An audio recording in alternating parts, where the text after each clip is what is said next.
Се казва Димитър. Нека го чуем. Здравейте, казвам се Димитър Митев и съм ученик от 9-ти клас. Представям ви моето стихотворение, свързано с любовта. Написах го вдъхновен от любовта и магическата й сила в нашия живот. Сърце, копнеж, любов, наслада. Така рисуват любовта. Но пък дали не значи друго? Омраза, мъка, силна болка, отчаяност и самота. Макар да осъзнавам и аз, че тежък кръст е любовта, копне е искрено за нея, жаралата да изгоря. Това страдание приемам, с готовност ще й бъда роб. И помислете само, колко странно устроен е човешкият живот. Водиш ли те? Тереза Славова. Браво. Миляна ще ни сподели своето мнение по много интересна тема. Здравейте, аз се казвам Миляна Малева и съм ученичка в 10-ти клас. Моето есе на тема "Нещата, на които не ни учат в училище" разказва за малките, но важни неща в живота ни, които често са пренебрегвани. Нещата, на които не ни учат в училище. Училището е етап от живота ни, който оставя следа за цял живот. Той е големият старт и опора за всеки един от нас и ни учи на много неща. На заден план обаче остават значими уроци, с които не сме запознати. В живота идва един момент, когато малко или много се разочароваме от себе си. Това обикновено е времето, когато напуснем училище. Разочарованието е свързано с факта, че нищо вече не е както преди и животът, който сме свикнали да имаме, вече е друг. Какво имам предвид? Искам да кажа, че вече се превръщаме в самостоятелни хора, които сами трябва да се грижат за себе си и да решават проблемите си. Да идва един момент, в който се оказва, че не сме готови да направим тази голяма крачка и че не сме подготвени за важни решения. Разбираме, че животът е школа, различно от училището и че уроците й са много по-трудни за разбиране. От тук нататък взимаме най-важното решение, като какви личности да се изградим. Като ученици често ни се случва да правим грешки. За щастие те са поправими. Учителите са тези, които ни дават втори шанс. Прощават ни понякога, когато забравим за домашното или когато закъснеем рано сутрин. Животът обаче рядко ни опрощава грешките.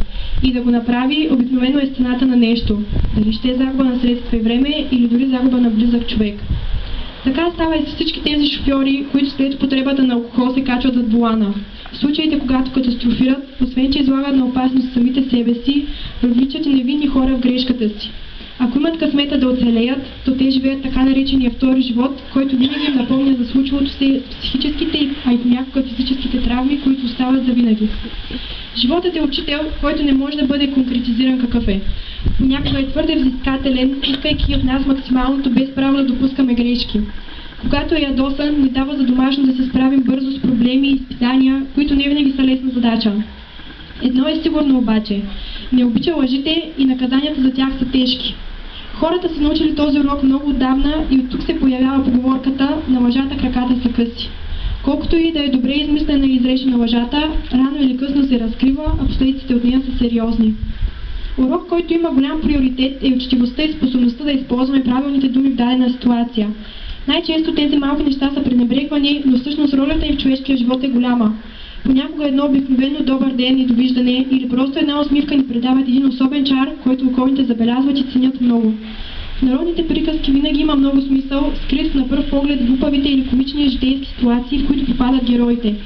Приказката за мечката и дърваря е нагледен пример за това, как лошата дума никога не се забравя. Ето защо важен урок, който трябва да запомним е, че винаги трябва да премисляме това, което казваме и да преценяваме дали е подходяща ситуацията, за да го изречем. Защото, както става ясно от приказката, всичко друго отминава, но лошата дума никога не се забравя.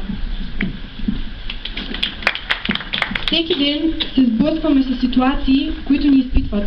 Било то като ученици в училище или като големи хора, винаги получаваме оценки. Разликата е, че лошата оценка по химия, например, винаги може да се поправи с по-добра, но оценката, която получаваме от хората, трудно може да бъде променена и поправена. Освен, че хората коментират външния ни вид, те също обръщат внимание и на поведението и отношението ни към околните. Имаме способността да откоряваме кое е хубавото и кое е лошото някого и според това да изградим мнение за него. Най-лесно се преценява човек в критична ситуация, когато показва истинската си същност. Ето защо, освен че трябва да бъдем винаги себе си, трябва и да се учим от грешките. И от своите, и от чуждите, за да бъдем по-добри хора.